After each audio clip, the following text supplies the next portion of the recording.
This being our OPC UA video for selecting anonymous login and security as none.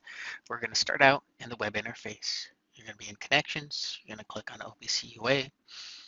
If we're going to make changes here, we need to first stop the server from running. This page kind of sticks here, but if you click away from it, we'll come back and make sure anonymous login is marked off and that none is checked off as well.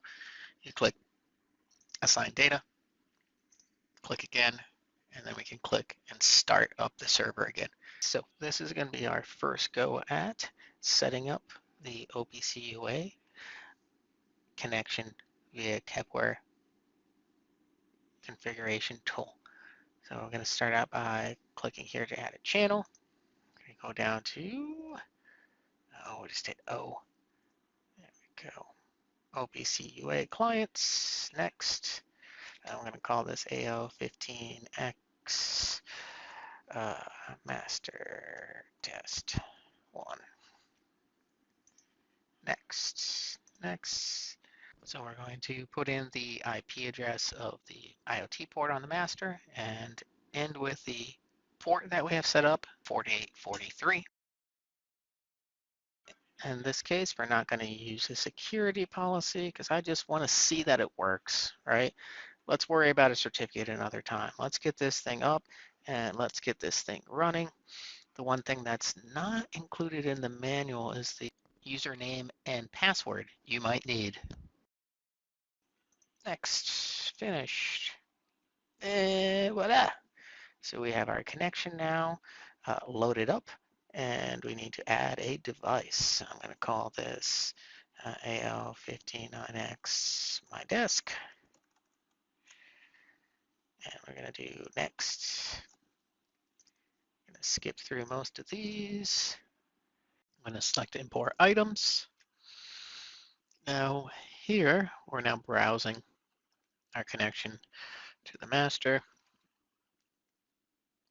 And go to the IFM AL15990. A lot of options here. What we want to take a look at is the IO-Link master folder, and you'll see the 8 ports. If we open up port 1, we can go down to IO-Link device. There we go. And you'll see here we didn't load an IODD file for this port. So what we have is the PDN data. All right. So we're going to add that item over. Going to minimize that port. Port 2, I do have an IODD that's parsing the data for us. And so we're going to go IO-Link device. And then if we come down to PDN interpreted, that's where we're going to see a lot of info, because that whole device there is vibration with an XYZ axis. So in this case, I'm going to just take, and we're going to just, let's see here, PDN interpreted. Let me see if I just add all branches.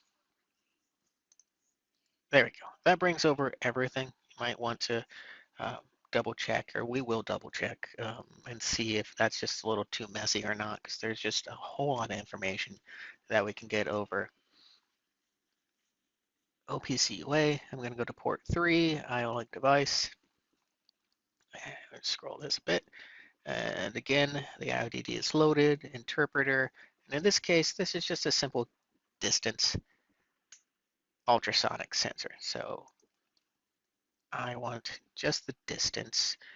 This here, I won't select and bring over. That just tells you the full range. Like if the distance is 0 to 5 meters, then this just gives you like a text, which is not really helpful. So I would say that we want to do the distance, add item.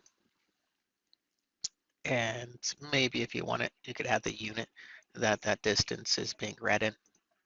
And when we're all done, click OK. And next. And finish.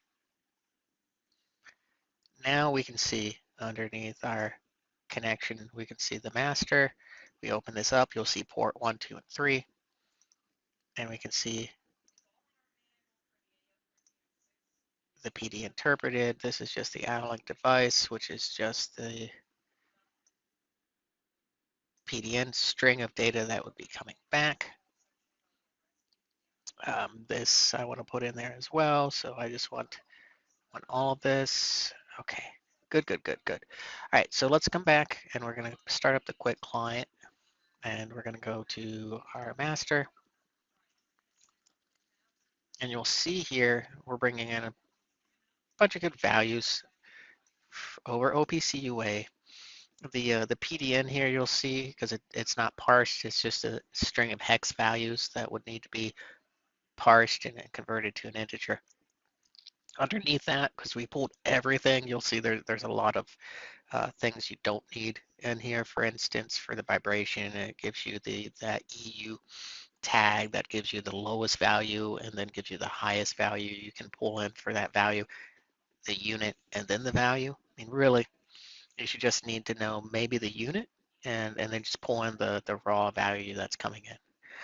If we scroll way down past this, we'll also see for the vibration units, everything here is on port 2. We also see temperature. So this is pulling in at 84.92 degrees, and we'll see that it is in Fahrenheit. And then down below here for port 3, we'll see that the ultrasonic sensor is reading a distance of 37 centimeters for the object that's in front of it. So that is just a nice quick overview of connecting over the OPC UA with Kepware or UA Expert or any OPC UA client. Thank you, and have a good rest of your day.